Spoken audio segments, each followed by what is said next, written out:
എന്തൊക്കെ വളം ചെയ്താലും എൻ്റെ റോസ് ചെടിക്ക് ഏറ്റവും പ്രധാനമായിട്ട് ചെയ്യുന്നൊരു വളം ചാണകം തന്നെയാണ് കേട്ടോ.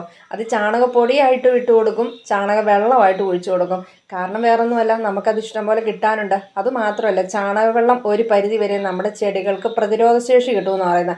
കാരണം ചീച്ചിലോ അല്ലെങ്കിൽ അങ്ങനത്തെ എന്തെങ്കിലും കേടുപാടുകളൊക്കെ ചെടികൾക്ക് ഈ കമ്പിനൊക്കെ വരുന്നത് കണ്ടിട്ടില്ലേ, അങ്ങനെ ഉണക്കലോ അങ്ങനത്തെ പ്രശ്നങ്ങളൊക്കെ വന്നു കഴിഞ്ഞാലുണ്ടല്ലോ, ഈ ചാണകവെള്ളം ഒഴിച്ചു കൊടുത്തു കഴിഞ്ഞാൽ ഒരു പരിധി വരെ നല്ലൊരു മരുന്നാന്നുള്ള കാര്യത്തിൽ ഒരു സംശയം വേണ്ട. കാരണം എൻ്റെ ഈ റോസ് ചെടികളൊക്കെ ഇപ്പോൾ അതാ ഇതുപോലെ നിൽക്കുന്നതിൻ്റെ ഏക കാരണം ഇതൊക്കെ തന്നെയാണ് കേട്ടോ.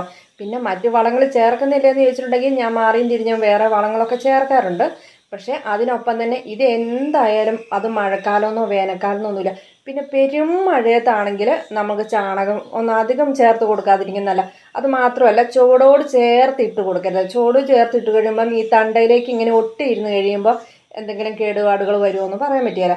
അതിനല്ലാതെ ഇച്ചിരി മാറ്റി നമ്മൾ ചെടിച്ചട്ടിയിലാണെങ്കിൽ പോലും ഒന്ന് കോല് കൊണ്ടൊന്ന് ഇളക്കിയിട്ട് വെച്ചിട്ട് മാറ്റിയിട്ട് കൊടുത്തു കഴിഞ്ഞാൽ ഒരു കുഴപ്പമില്ല കേട്ടോ. എന്തായാലും ഇന്നലെ ഞാൻ പറഞ്ഞ പോലെ തന്നെ ഇവരെ അഴിച്ചു വിട്ട് കഴിഞ്ഞാൽ ഒരാൾ നോക്കാൻ വേണം. വേറൊന്നും കൊണ്ടുമല്ല, ഇതിപ്പം നമ്മുടെ ഗ്രാമീണ പ്രദേശം ആയതുകൊണ്ട് തന്നെ പരുന്തും മറ്റ് ശല്യങ്ങളും എല്ലാം ഉണ്ടായതുകൊണ്ട് തന്നെ ഇതിനെ നോക്കാൻ ഒരാളെപ്പോഴും വേണം കേട്ടോ. പിന്നെ എറിയൻ്റെ ശല്യം ഒക്കെയുണ്ട്.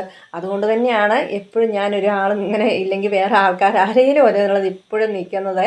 അപ്പോൾ പിന്നെ അതിനൊപ്പം തന്നെ ഈ ജാതിക്ക പരിപാടി അങ്ങ് നടക്കുകയും ചെയ്യുമല്ലോ. ജാതിപത്രി പറിക്കുമ്പം ഇങ്ങനെ മാറ്റി എടുക്കുവാണെങ്കിലോ, ജാതിക്കയെന്ന് ഇങ്ങനെ മാറ്റി അടത്തി എടുക്കുവാണെങ്കിൽ ജാതിപത്രി ഉണക്കി കൊടുത്തു കഴിഞ്ഞാൽ അത്യാവശ്യം നല്ല വില കിട്ടും കേട്ടോ. ഈ പ്രാവുകുട്ടന്മാർക്കെല്ലാം ഓരോ പേരും ഇട്ട് കൊടുത്തിട്ടുണ്ട് കേട്ടോ. വിളിച്ചാൽ കുറച്ചൊക്കെ വരും എന്ന് പറഞ്ഞാൽ പൂർണ്ണമായിട്ടൊന്നും വരുമെന്ന് പറയാൻ പറ്റിയല്ല.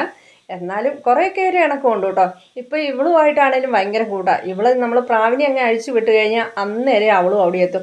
അതുമാത്രമല്ല, പ്രാവിൻ്റെ തീറ്റ താഴെ വീഴുന്ന സമയത്ത് ഇവക്കത് കൊത്തി തിന്നുകയും ചെയ്യാലോ. അതുകൊണ്ട് തന്നെ അവൾ അവിടെ ഇവിടെ ഒക്കെ ആയിട്ട് ചുറ്റിപ്പറ്റി നിൽക്കും. എന്തായാലും എൻ്റെ ചെടികൾക്കൊന്നും പ്രത്യേകിച്ചൊന്നും നശിപ്പിക്കത്തൊന്നുമില്ല കേട്ടോ. അതുകൊണ്ടൊരു സമാധാനം.